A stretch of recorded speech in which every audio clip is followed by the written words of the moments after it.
And good morning and welcome to Touch Base Daily. My name is Ron Foster, and I am here to touch base with you as I do every single day, either here on YouTube, Instagram. Today is a great day. Today is Wisdom Wednesday. So, you know what that means.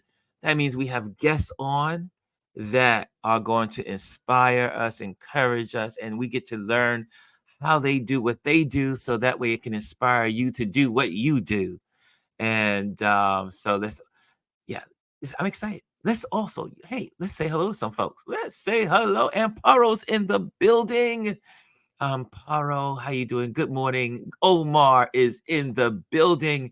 Omar Ramos is here. Hannah, nice to see you, my dear. Hannah is in the building as well. We're gonna get some. Serena, what's going on, Serena? So good. This audience is popping in like popcorn. Yes, we are here.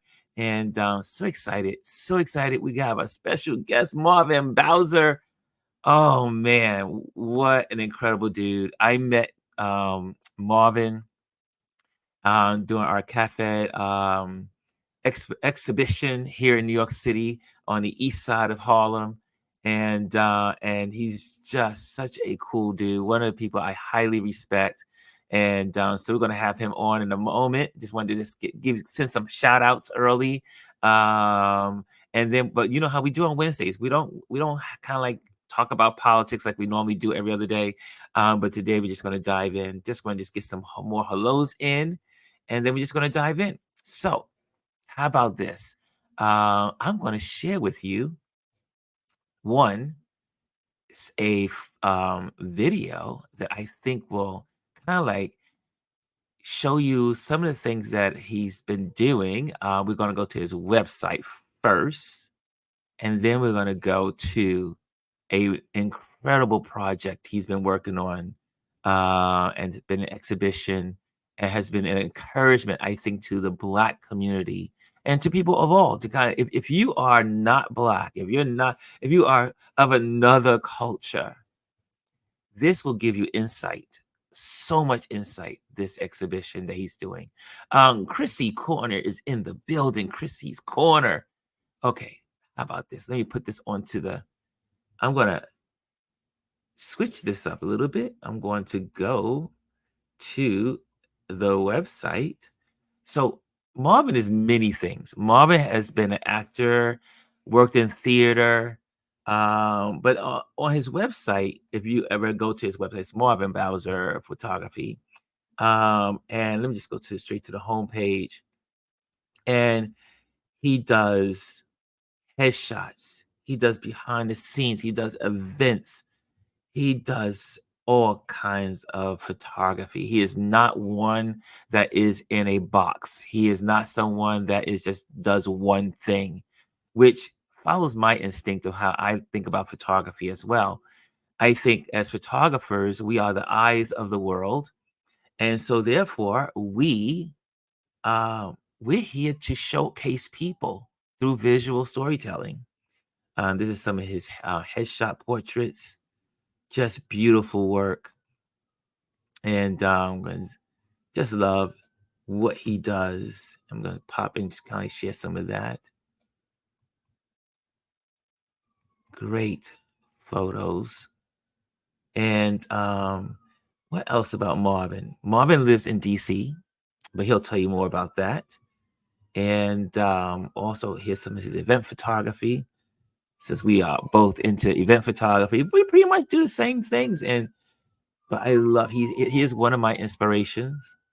He's just learning of that. He's in the studio back in the back door right there in the back studio. But I love his work. I love him as a person.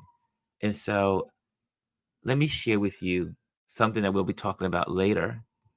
And this is, let me pop in and go back to this screen here. And hold on, I think here we go. Here we go. Oh, so sorry about that. I'm going through some pages here. And this is called the Black Hair, which is really cool as well. So we're going to be doing that. So anyway, without any further ado, let's bring on Marvin Bowser. on this. Here we go. What's going on, Marvin? Hey, Ron, everybody. Hello, hello, hello from Washington, D.C. How's everybody doing? It's so good to have you on here. When I was, when I started doing this YouTube live channel, you were one of the first people on the list. And I said, Marvin has got to come on. I got to have Marvin on. He doesn't realize how much I really love his work and you as a person. So, Well, thanks for having me. I'm really, really, really happy to be here. And thank you for all the kind words. I really, really appreciate that. And I appreciate you. And I appreciate the amount of energy and effort and focus it takes to do a daily show, regardless of the format. So congratulations on that as well. Hey, Omar. Our boy Omar is in the room. Yes, Omar is in the room. He definitely had to send you a shout out. Yeah, we're all on the same. Can I say something real quick? Yeah, this is your platform, sir. This is your day today. Well, you mentioned the show that we did with Cafed in Harlem, celebrating Black possibilities.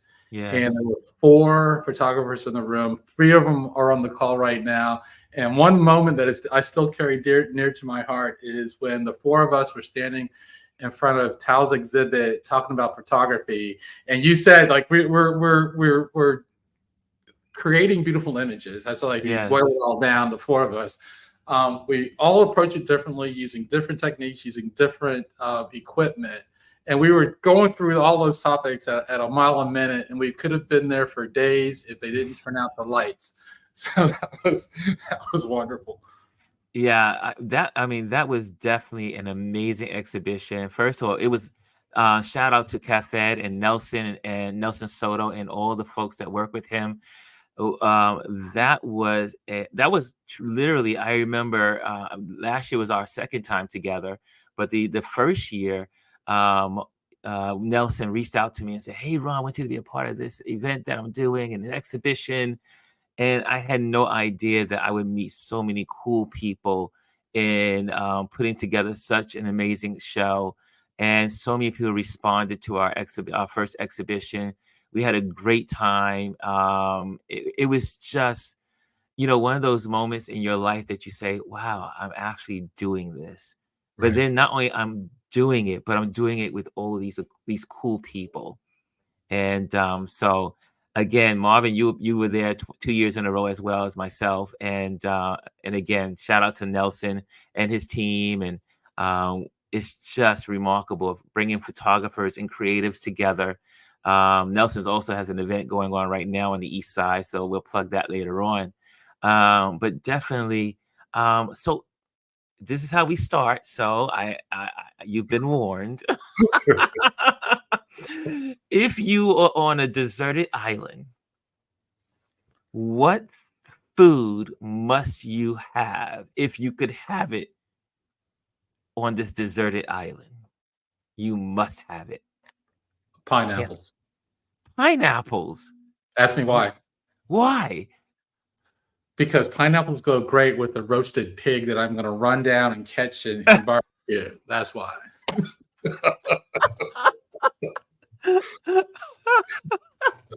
I did not expect that coming.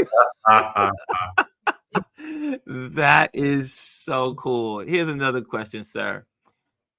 Tell us 3 facts about you that most people don't know. I'm an Air Force veteran. Did not know that. I'm also a stained glass artist. Get out.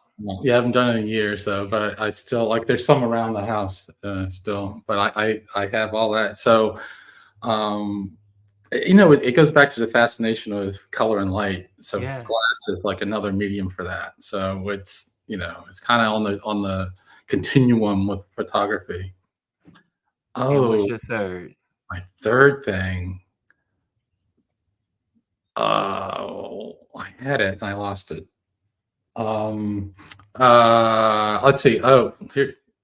I used to be a automobile journalist too. Wait.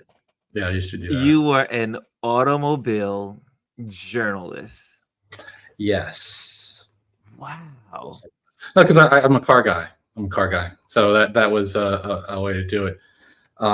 Get in and play with a lot of cars, see a lot of them, get an opportunity to drive a lot, and I got to take pictures of cars too. So Ah. And now I see here, Elmar says, I was blessed to be in the room with such amazing artists. And he also said it was a great time with our time together. And so turning back the clock, we're going to turn back the clock, sir. okay. When was the first time in your life that you said, I like photography, or you picked up a camera and you were fascinated by this camera and you said, I am going to go out and be a photographer? I mean, I know that's a long line, but the first time it different happened. milestones along that line. Exactly. So I was exposed to photography from my father, who was exposed to it from his uncle. So my great uncle Duke, and that's not his name. That was his swagger, right?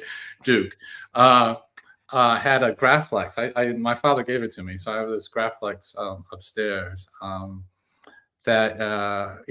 Which is a big, cool, heavy thing that was like the Cadillac of like journalists used it then. It's like the Jimmy Olsen from Superman. My father did like the family holiday pictures with his camera, and he always bought I shoot Nikon because he shoots Nikon, and he gave me all his stuff. So it's old, but it's that stuff is bulletproof, so it still works. So I started with the Nikons, but I bought my first real camera, which was actually a Canon film camera, when I was stationed in Germany in the mid '80s. And I did a lot of traveling around Europe, and I took a lot of travel pictures then. And then since then, I've had like every iteration of digital camera up to the modern DSLRs, and still love my Canon. So I spent my professional career doing not anything related to this. I was active duty Air Force for 10 years. I worked for the Navy as a civilian for 6 years. And I was a defense contractor doing, system engineering, research and development, like big, crazy projects. And stepped away from that about, it's getting close to 7 years ago now. It's hard to believe. So, I was still a young man, and had some time to do what I really wanted to do, and deep dive into the creative side, and started acting and started a photography business. So you mean to tell me you started acting only 7 years ago? Well, unless you count like high school play stuff, which is Okay. really well when I started, but I didn't do any. I went from high school plays till 7 years ago. Yeah. Wow. And then did acting pull you into photography, or did photography pull you into acting, or they were just two beautiful entities and you said, I want to conquer both of them? They were separate entities until some producer friends of mine called me and said that Marvin, we know you're an actor. We want to create an opportunity for you to act, but right now we need a set photographer. So I'm like, okay. So I'll figure that out. So I showed up with my camera and took pictures on set, and I love a candid. I love a candid. So this is like kid in a candy store. It's like candids all day long, and they, you ever ask anybody, have you ever had a client of yours ask you if you've gotten any good pictures? Oh yeah. They always say that. They say, make sure you get and if you can, there's some good pictures over here. I mean, after you've been around their event and they ask you, have you gotten any good pictures? Oh yeah, they do ask that also. Yeah, but why are they asking you that? They are usually asking because I think it's instinct. I think it's just something that they do. they're not sure if you're going to get the I, the big pictures, or I I think they just by habit. I think that's part of it. So, but I've had that question put to me, and I think they're asking um, me that question because they didn't see me take any pictures. I'm like, right, because I'm good at it. This, you know what? You bring up a good point. This happened to me last week at an event. I was photographing and I was, going through, shout out to Tavern community here in New York City. And I was photographing and they are like, did you, hey, that was a question. You just reminded me. Yes. And they did not see me moving around. And I mean, they saw me, periodically just to get from space to space.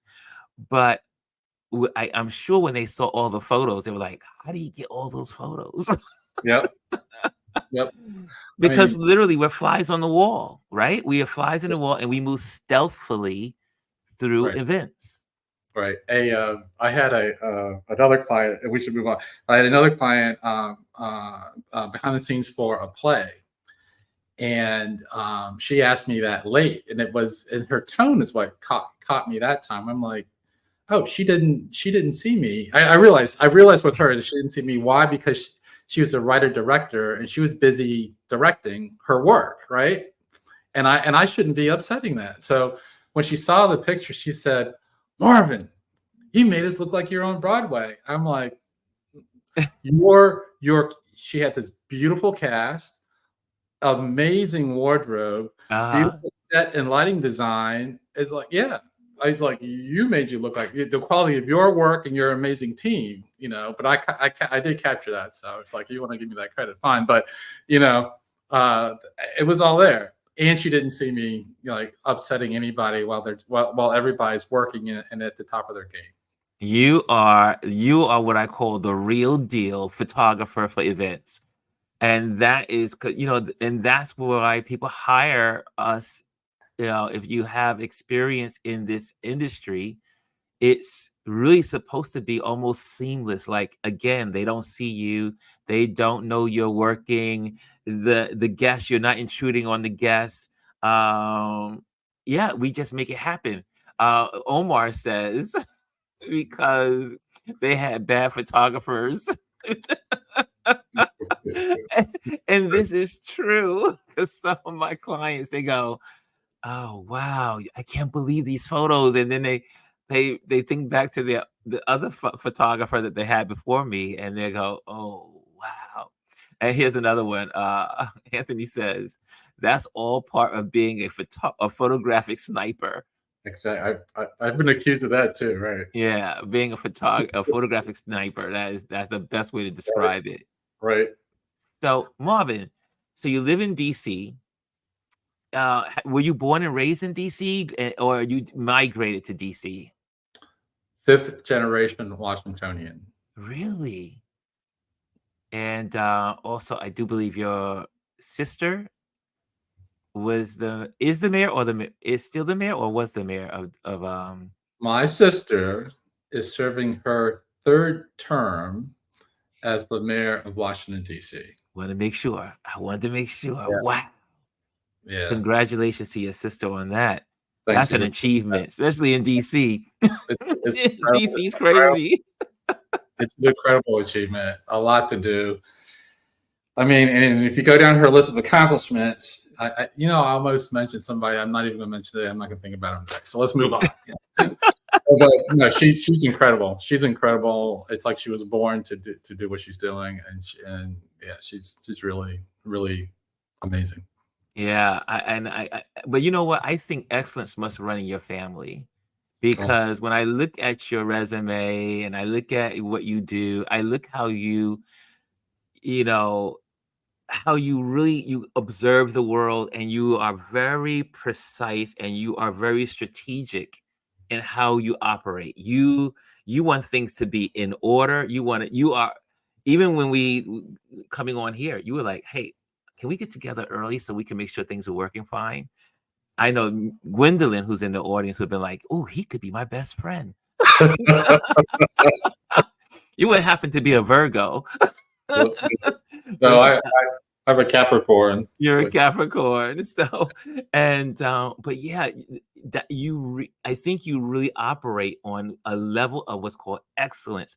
You try your best, and I know throughout your work, excellence. You don't half step.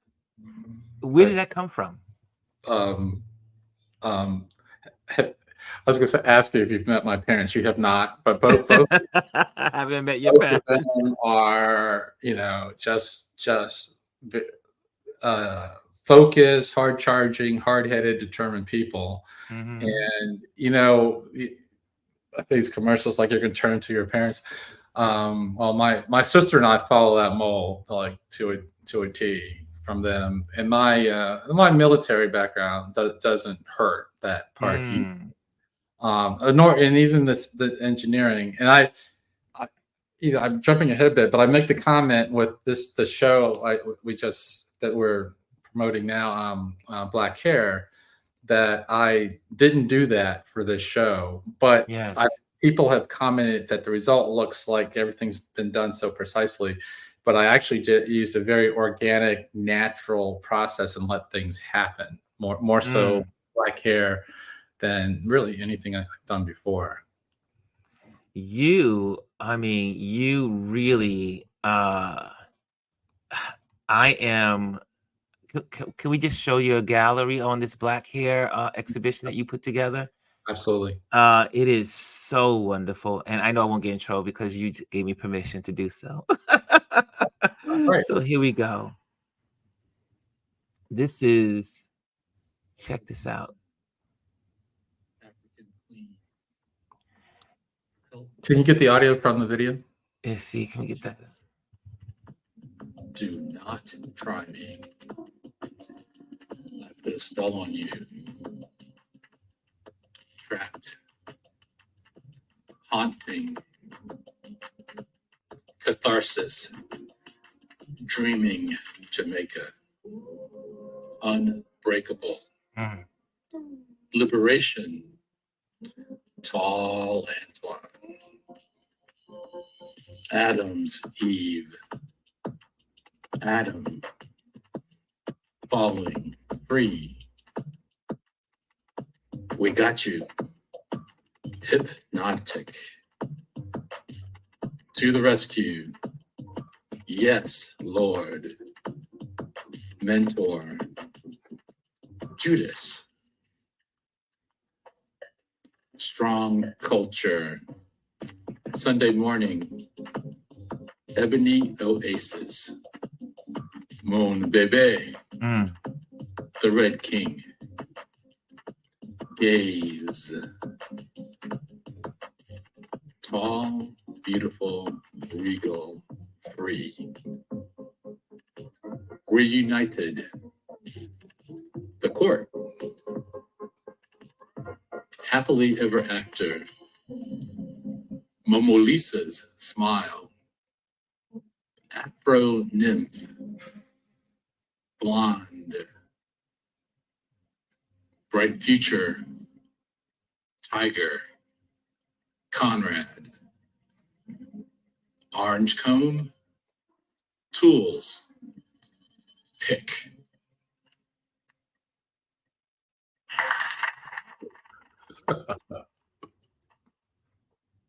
Man, that how did you that is some exhibition. First of all, I had never I've been to a lot of exhibitions in New York City, Soho, Harlem, here in Brooklyn.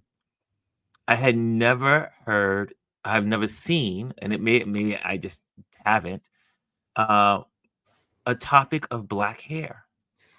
Where did that come from? Where were you like on a beach and the idea came to you? How did this how did you get that seed planted in your head to begin to create this amazing exhibition? Thank you for that question. I sat with it. I had a date for an opening, and I wanted to do something that was so beautiful, celebrated Black people, our beauty, our culture. Um, I wanted to basically give the Black people, our culture, a warm hug, Mm. and with all of the weight that we carry, just getting through our day, I really wanted to create a moment of celebration. And I tried a few things out, like with myself. I did have a few conversations with people, and not like, what should I do? What should I do? But like where are they at? It's like, what are you thinking? Like where what's your mindset? And culture, beauty, Black culture, Black beauty, uplifting. What about our culture? Which these are all like huge topics. So Yes. when I landed on Black hair, I'm like, wow, Black hair. And I physically had a tingle like through my body, and that's like, oh, so that hit a nerve with me. Um, and then I'm like, well, who else is working in this space? So I went to my Mhm. research resource called Mhm. Instagram and typed in Black hair. And thousands and thousands and thousands of people are working in that space. And it's everything from products to styling to culture and beauty. And it's like, okay, so it's going to be a challenge to do something that's uniquely in my voice, right? Mm. And I'm a photographer. I'm not a stylist. I'm not a hairstylist. Yes. Right? So it's like that's gonna be interesting. So I'm like, but it's about if you're not challenging yourself, you're just wasting time, right? So so I took the challenge and I started the process with an open model call in the Great Hall of Union Station, Washington, D.C. Central Train Station. Yes, that beautiful station. It is Yeah. gorgeous. So open model call, and it was, let me see what interest is out there, and let me see who comes out for it, right? And I was just blown away. The number of people was less than I anticipated, which turned Mhm. out to be a blessing because the people who came out were wonderful, and I got to spend more time with them rather Wow. than just like boom, boom, boom, go, boom, boom, boom. Because I thought that this would just like more be a screening process, and I'd have to do callbacks, but I actually had time to work with them. And a friend of mine, Donna Chloe Trice, was on hand to do "What's Your Black Hair Story" interviews with people before I shot them. So that got Wow. them warmed up and already thinking and in the mood, and then we took some amazing pictures. So when you were looking at the virtual gallery, you saw the highly styled Afro-futuristic looks, and then more people that you would see walking down the street, right? So a lot of the average people, they're above average because they're in my show, but the people who are not the highly styled ones, a Mhm. lot of them came from that Union Station shoot, which was last April. We did the Afrofuturistic looks in one shoot one day in August. Excuse me, August 8th, last August, and that was quite a production. I'd probably talk about that as a separate topic, but it was yeah, it was those two major shoots, and then we did several other ones. I did some in my backyard, and you just saw that image with Nelson. That was in his backyard. Mhm. So it's yeah, it was quite a process to create the content, and Mm. I intentionally spent. I didn't consider anything to be included in the shoot until I got to that phase. It's like to do the Wow. curation. It was all about creating content, and really the show was going to be a result of where the content led me. Wow. Wow. I mean, it is incredible. Again, this is always something that always makes me happy about we photographers or creatives or artists is that an idea drops into your head and you have a decision to make. It's either you pursue it or you dismiss it. And you decided to go after this thought, this black hair? Um, what was it about you that made this your became your primary interest in conveying this information to a community? Because not only that, but your videos also go into a conversation. There's interviews, like you said previously, but you've built this is built out to something really beautiful. Okay. If I understand your question, let me see if I understand your question. So black hair is bigger than the exhibit. Is that the point you're at? Yes. Yes. Yes. And that so and again, that's a great question because like it's like you had this idea that I had. I felt really great about it, but I talk to friends. People would ask me what I'm working on. Like I wasn't running around like, hey, you know. I did ask some specific people, but other people asked what I'm working on. I'd say black hair, and it's like black hair. Oh my god! And then it would go from there. They would be range, like the reaction would range from delight to remembering fond memories to some painful memories, Mm, related to their hair. But there was always something there. There was always a reaction, and it wasn't limited just to black people either. Like other people would also like react positively um, to that, and then they would they like, I can't wait to see it, right? And my reaction to that was, neither can I, because of my process. I don't know what it looks like right now either, but I'm excited about it, right? wow. So it's almost like it's almost like you got this call to do it, and you just step forward to go after it.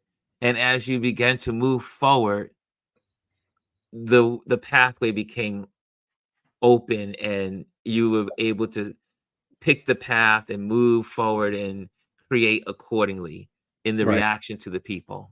Right. I want to finish. I want to get back to. I want to finish that thought, but I didn't Yeah. quite finish the first question. Go ahead, buddy.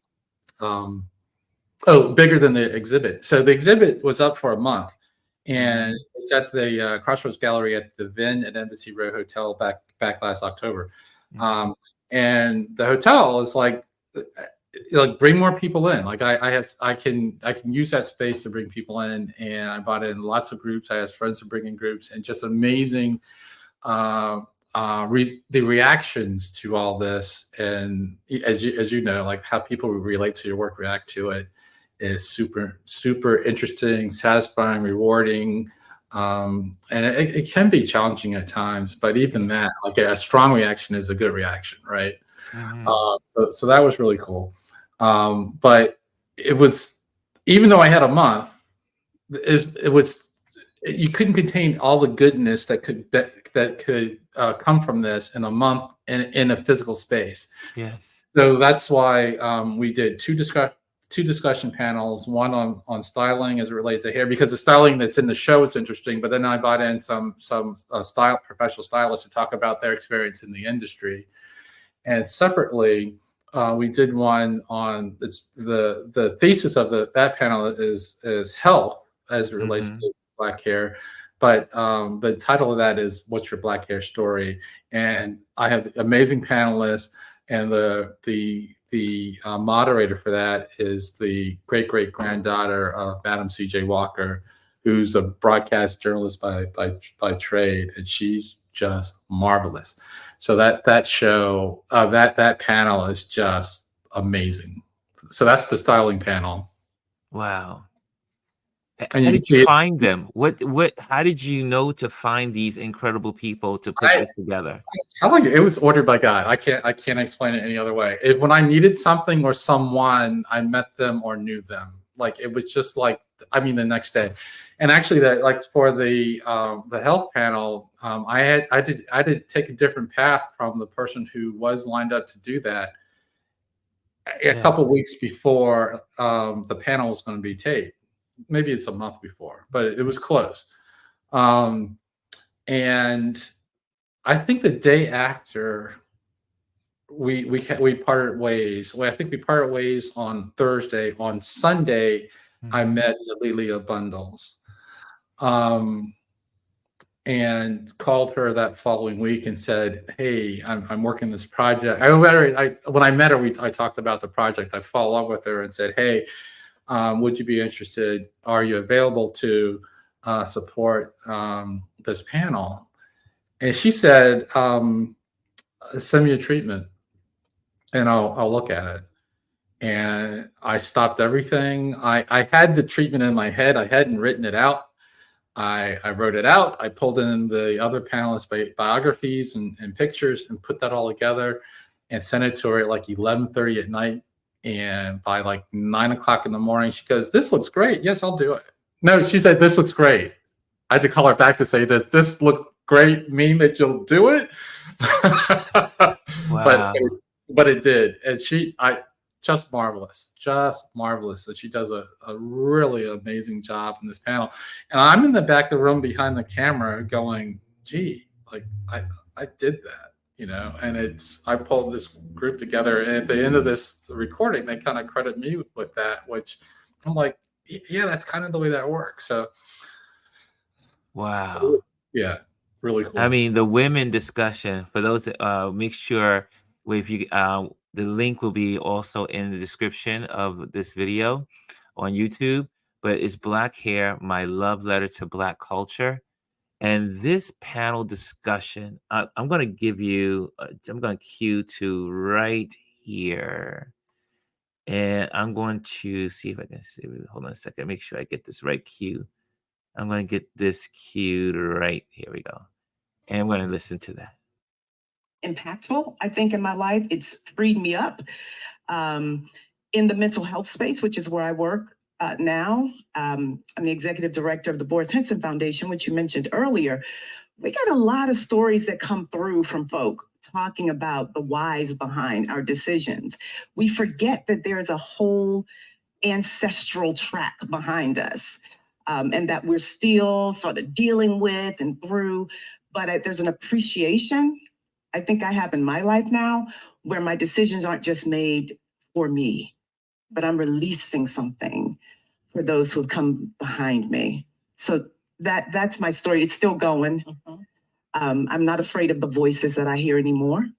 I'm not afraid that people are labeling the voices something, but I know what they are for me when it's attached to hair specifically too. So that's my series of stories. Right. And you're right. It absolutely is a journey. That what you want at 18, you may want lots of extensions and turquoise hair. That may not be what you want at 40, what you want at 60. And it's attached to something not just about the way you look. Right. So mine is very similar to. This was, when I went through this video, I had to kind of like pause it, stop it. And and we're going to show another clip later on for this young lady talking here. You brought together these amazing people. Where do you see yourself going from here now? Where do you want to take this? Where do you see this in a year, 2 years, 3 years from now?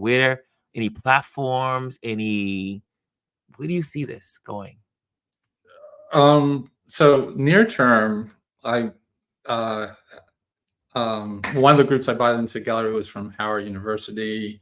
Mm-hmm. They invited me to a lovely thing that they did for Dean Felicia Rashad recently, and the organizer for that, for both things, asked me what I was doing next. I said, "Well, I'm looking for opportunities to exhibit Black hair," and she said, "Would you consider Howard?" I'm like, "Yes."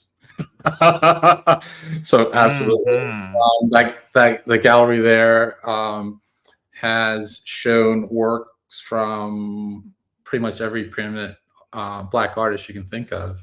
Yes. So that would be quite an honor to be counted among them. I'm working with another group to take Black hair to Africa.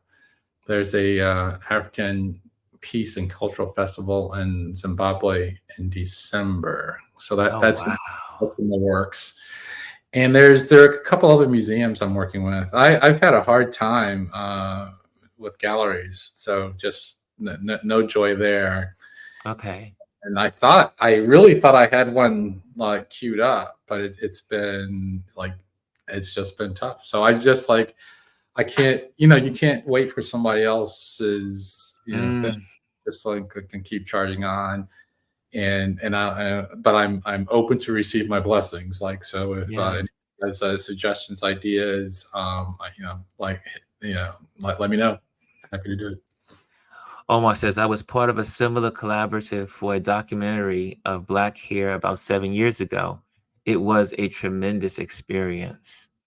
Well, Marvin, if you ever need people, Omar and I are ready. We're coming. We're coming in. We want to, wherever you can do, how we can help, we will come out and help you.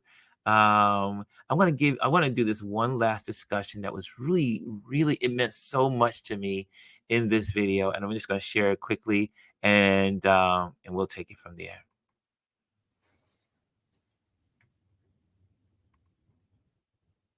Ashley's, in that I was not necessarily a rebel, so different kind of basis. But in high school, I had a relaxer. My mom relaxed my hair, I think, in junior high because I'm terribly, painfully tender-headed, and she just got sick of the bacchanal associated with doing my hair. And so in high school, I toyed around with the idea of going natural, and this was well before it was the norm. And I decided to, but at the very end of school, I finally cut off my perm and I had like a curly fro. And, but I wanted to wear my hair short. And friends of mine, I asked friends, what do you think? And friends were like, oh, I don't think you should wear your hair short. People like length.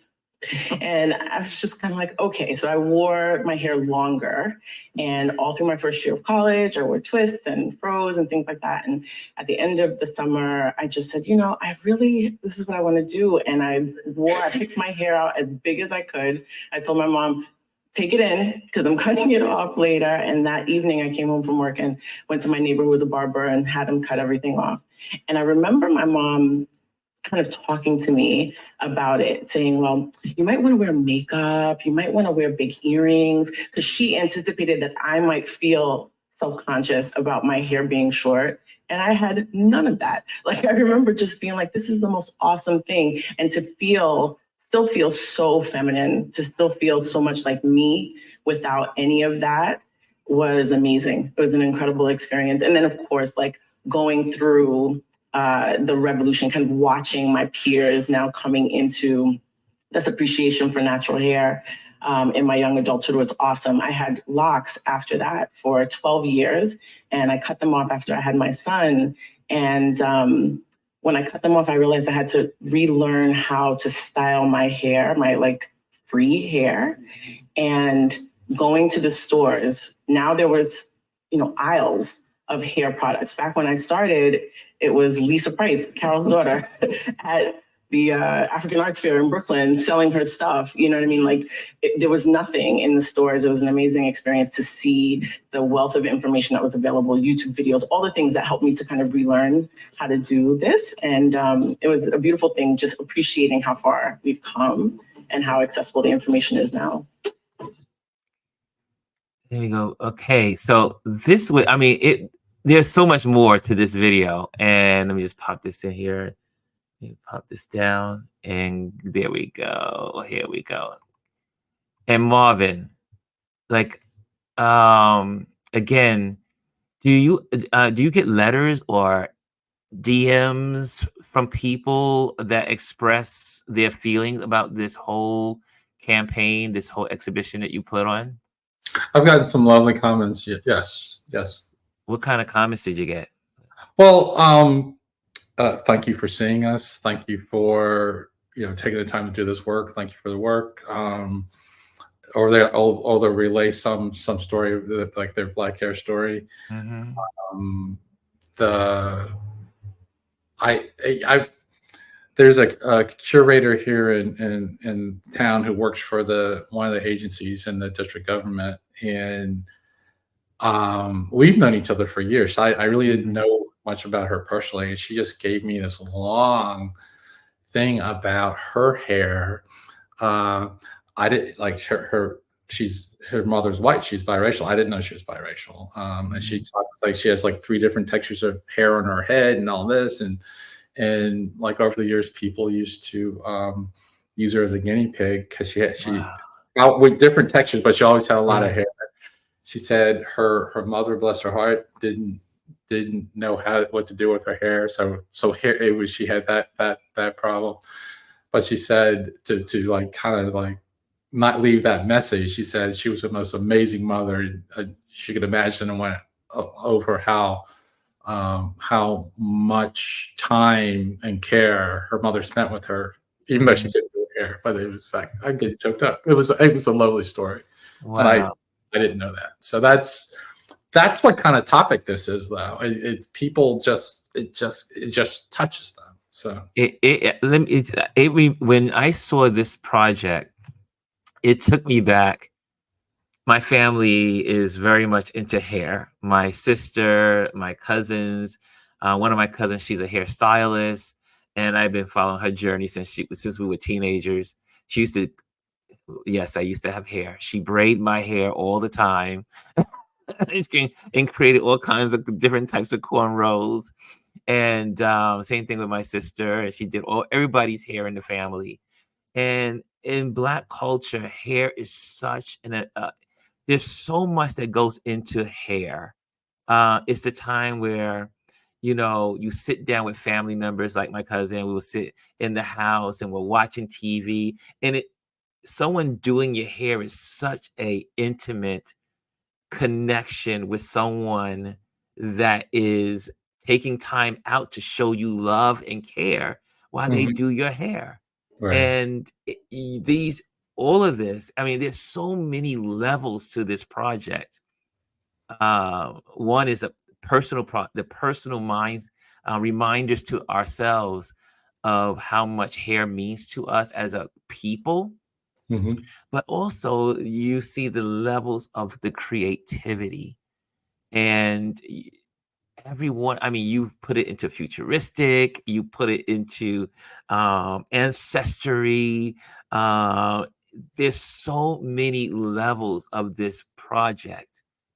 I'm hoping that there's a section somewhere at the African Heritage Museum in DC that this will be a part of it.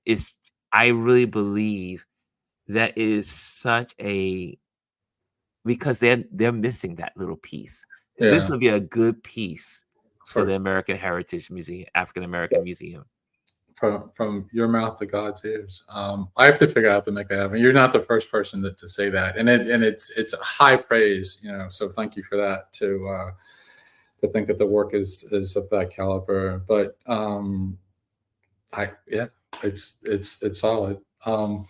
Let me I have 2 things I want to talk about. So Yeah. one, a friend of mine, I mentioned the groups of people came, bought a group of her like very close friends. One of them being a Nigerian prince. Hmm. I kid you not. Like, and he is this tall man, deep voice, but he's very insightful and very talk about intentional about what he did. He went image to image to image and would relate from his point of view as an African. He would see he could relate it back to um, like being on the ships coming over, being like I'm failing on like remembering exactly what he said, but it was relating back to Africa, relating back to the Central Passage, relating back to struggling here from Hmm. the work. So again, like something like this one piece that so many people can relate to, like meaningfully, is that's a good piece, right? But it's I think storytelling at a high level, which is kind of cool. Wow. Um, we're gonna end it. We're gonna get ready to end in about 10 minutes. But I want to.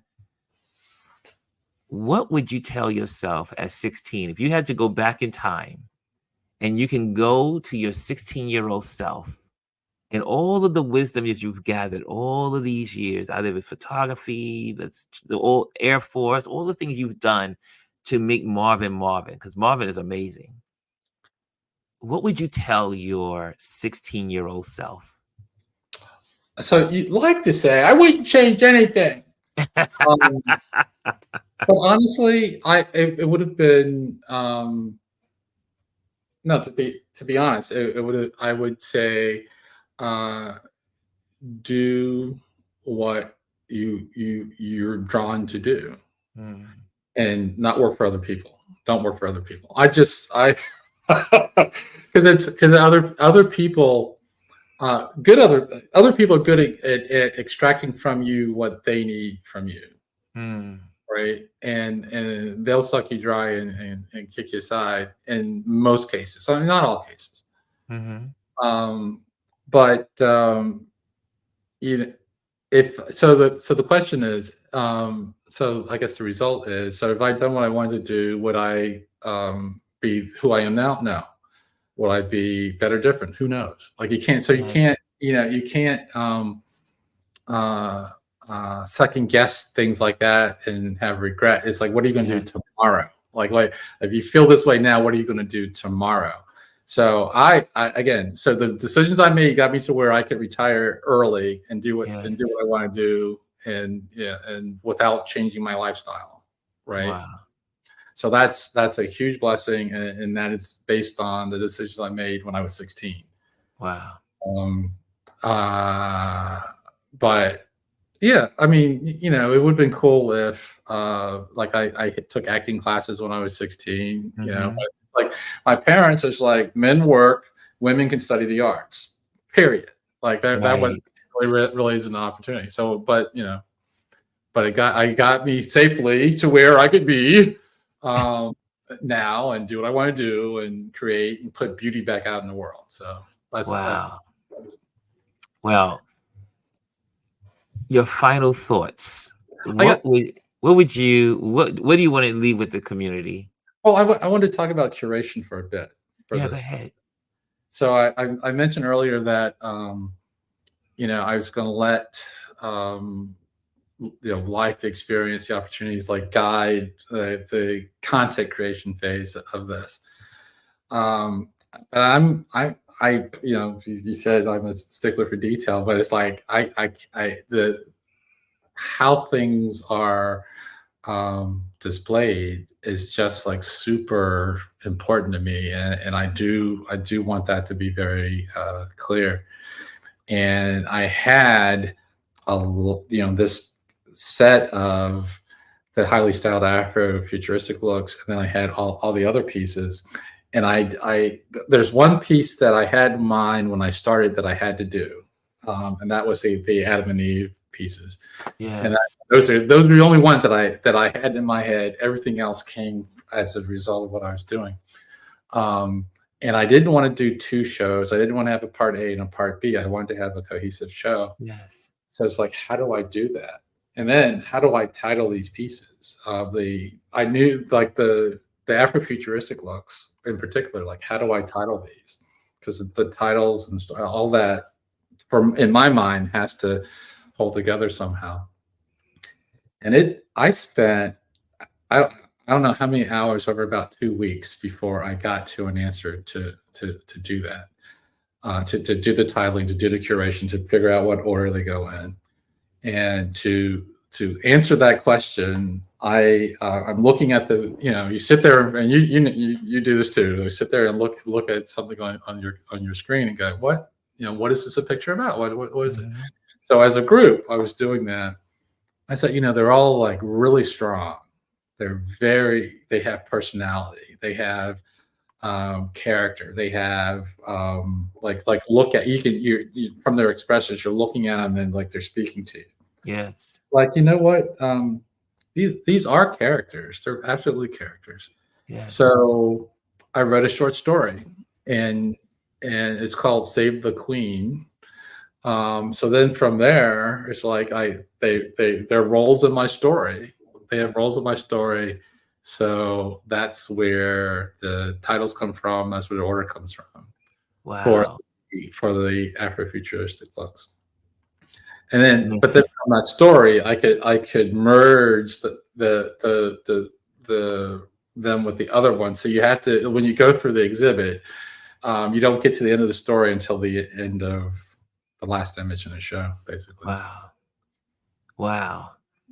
And I see Derek here says, Derek is asking a question. If you have a question, guys, you can put a Q and then put your question there, or like Derek did with a pound.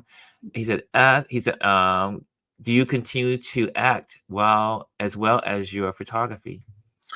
Yes, I do. I'm currently playing Judge Dupree in Hush, which is running on All Black TV, so allblk.tv. We're in our second season.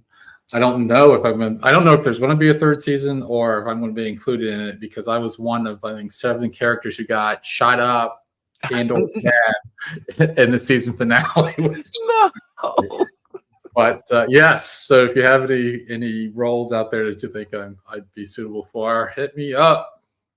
Derek is from that. He is truly from that background. Derek is acting and all that whole thing. He was with the acting guild when they were on strike, and thanks, Yep. Derek, for that question. I'm SAG too. Yep. Any other questions out there before we head on out of here? Man, Marvin, you bless my heart today. In the South they say bless my heart, and it's usually a negative thing. And well, we Northerners, we say bless your heart. That's bless your heart. But this is, you bless my heart today to hear your story, to learn so much more about you. It goes to show you that each one of us is like an onion or a flower, and there's layers. We just have to peel back and get to know one another. And you've given such great insight to what you do. This project, I think, is it has become dear to me. And I hope whatever I can do to get it out there here in New York, or some of the people that I know, I'm going to kind of like push that. But it is really a beautiful, beautiful piece of work, and you are to be commended in what you put into that. And any final thoughts? Any last? You get the final word, sir. I do have a final thought. Can I grab one of the pieces to show? Yeah, you can. Yeah, guys, this is awesome. This is why we do Wisdom Wednesdays. I hope someone in here is walking away a little bit more inspired to do the thing that you're called to do, and to do what you love. I don't know why I didn't think of this earlier, but this is one of the pieces. Yes. You'll recognize the. Let me see if I can do this without trying. Yeah, we can see it. It's good. All the pieces are reverse printed on acrylic, so it's got with the French cleat. So that's the piece. There's no paper. Let me go back to that. Hold on a second. There you go. You see it? So it's quarter inch thick acrylic. So they're very cool, and the colors and the textures just really pop on these. Wow. Yeah. So check out his store. His store is incredible. It has a lot of the work from the exhibition. They're also limited editions. And he has amazing work from, I'm just go real quick because I want to just show it. Let me see. Where's the gallery? Where's my guy? Let me do it real quick. And then I got to get off here, because I know we got to get off because we have time constraints, because we're going to be on this will be on rerun on Indie Soup Media later on at 4:00. But this is all his amazing work in his store. This, guys, you will be intrigued by this work, and put it on your wall. Again, I always say, how do you support photographers and creatives? Purchase their work. It means the world to them and the world to us, and you can make a difference in their lives by supporting them. I hear Omar says, beautifully served, Marvin. Salute, my friend. Thank you, Omar. Appreciate it. Kaz Lucen, some applause. Kimmy Kim sends some applause. If you like this interview, this really chat. I try not to use interview. I like to just say we're just having a conversation. Yeah. And if you enjoyed this conversation with Marvin, send some likes. Put some likes on the board. Put some likes on the board. And please share the Black Hair, my love letter to Black culture video. Yes, That would yes, be wonderful. please share it. Please share it. And also, Omar says, imagine if I had hair, I could have been photographed by Marvin Bowser. Hold on, go look at the collection. The Red King is bald. So there's So we bald heads have a moment. oh, that's a hair story. It's a hair Yeah, story. it is a hair story. Yes. Well, guys, this was absolutely wonderful. Again, Anthony sending some applause as well, another photographer. Guys, thank you for joining us today. Marvin, thank you so much. This means the world to me, and I know it meant the world to so many here. So thank you. Ron, thank you. And I thoroughly enjoyed talking with everybody. So thanks for the opportunity. It's a lot of fun. Awesome. So guys, we're out of here. I'd hate when we have to leave. This is one of those days we need to do overtime. It went by too quick. It goes by very quick. It goes by very quick, bro. It goes by very quick. Okay, guys, we're out of here. Right. I'll see you tomorrow with Chris and myself. We'll be talking politics and all the other stuff. But anyway, guys, have a great Wednesday and spread some wisdom. Great.